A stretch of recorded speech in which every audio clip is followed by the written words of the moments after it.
चक्रवाढ व्याज सोप्या पद्धतीने शॉर्टकट पद्धतीने आपण पाहूया सूत्र न वापरता। दर साल दर शेकडा 10 दराने 2000 रुपयाचे 2 वर्षाचे चक्रवाढ व्याज किती? पहिलं वर्ष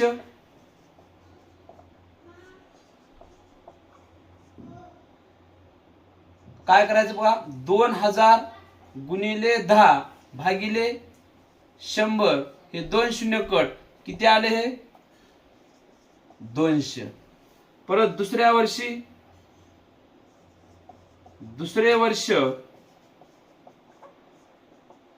2000 रुपयाचे 10% भागिले 100 शून्य शून्य कट परत आलं 200 रुपये।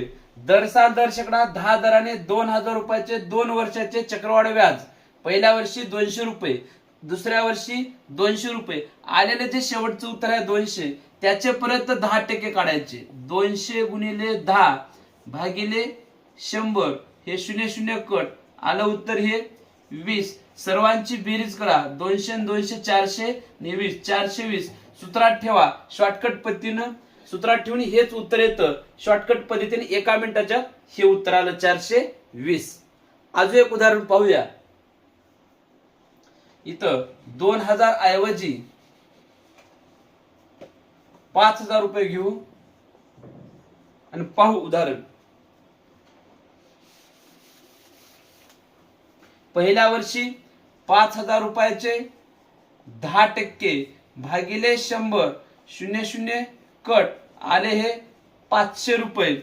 परत दुसऱ्या वर्षी 5000 रुपयाचे 10% भागिले 100 शून्य शून्य कट आले हे 500 रुपये। परत तिसऱ्या स्टेपला जे उत्तर शेवटी आलेलं आहे त्याचे 10% काढायचे भागिले 100 2 शून्य कट आले हे 50। 500 500 1000 रुपये आणि 50 1050 रुपये।